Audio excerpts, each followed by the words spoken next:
అంజు ఒకసారి రావా ఇటు.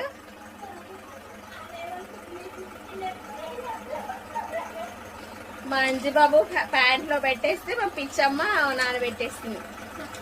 లక్కీ కూడా వచ్చింది. ఇప్పుడు దీన్ని ప్రయోగం చేద్దాం అన్నమాట.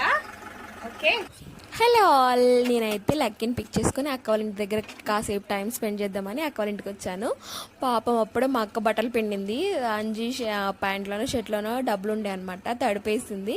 అది అంజీ వచ్చి ఫాస్ట్గా బ్యాగ్ పడేసి మరీ చూసాడనమాట. అప్పటికి ఇంకా ప్యాంట్లోనే ఉంది, ఇంకా ఫాస్ట్గా తీసాడనమాట. నేను ఇడితే నిన్ను తొందరగా ఆరబెట్టేస్తానని ఇంక ఇలా స్టవ్ మీద పెనం పెట్టి లైట్గా వెయిట్ చేసి ఫాస్ట్గా టర్న్ చేస్తున్నాను. ఇక్కడ చూస్తున్నారు కదా మీరు, లేకపోతే కాలిపోతుంది. ఇలాంటి ప్రయత్నాలు అయితే ఎవరు చేయకండి, కాసేపు ఎండకు పెట్టినా ఆరిపోతుంది అనమాట.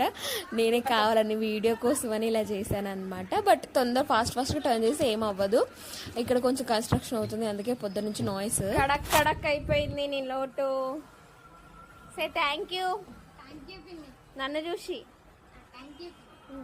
మన ట్రీట్ లేదా చెయ్యి ఏంటి మరి? అదే ఏమి ఇప్పిస్తావు ట్రీట్లో అంటున్నా. ఇప్పుడు పోతున్నామా మనము? ఎవరు చెప్పింది నీకు? అవునా, మనకు చెప్పలేదు. యాక్చువల్లీ ఇక్కడ ఏం డిస్కషన్ అవుతుంది అంటే, అంజు ఏం చెప్తున్నాడంటే వాళ్ళ తమ్ముడు బర్త్డే అనమాట. మా మూడో తోడుకోడలు ఉంది కదా, వాళ్ళ బాబు బర్త్డే.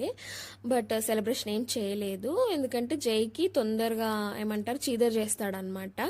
సో మోస్ట్లీ ఏమైనా ఈవెంట్స్ ఉంటే జై బాబుది స్కిప్ చేసేస్తాము, అంటే బాబు కన్నా ఏది ఇంపార్టెంట్ కాదు కదా.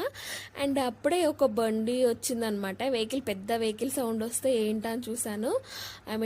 డిజాస్టర్ రెస్పాన్స్ ఫోర్స్ అనమాట. అసలు ఎందుకు వచ్చిందో మాకైతే అందరికీ భయమైంది ఈ వెహికల్ రాగానే. బట్ ఎందుకు వచ్చిందో తెలియదు, ఫుల్ ట్రాఫిక్ జామ్ అయిపోయింది. అక్క వాళ్ళది కొంచెం రోడ్ కార్నర్కి ఉంటుంది అనమాట, అందుకే ఇంకా ట్రాఫిక్ జామ్ అయిపోయింది. సో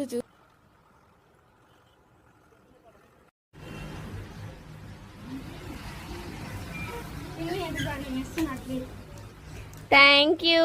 మీ తమ్ముడు బర్త్డేకి నువ్వు ఇస్తున్నావు చాక్లెట్? Thank you. ఓయ్ మీ బండి బాగుంది. మేము ఎక్కొచ్చా?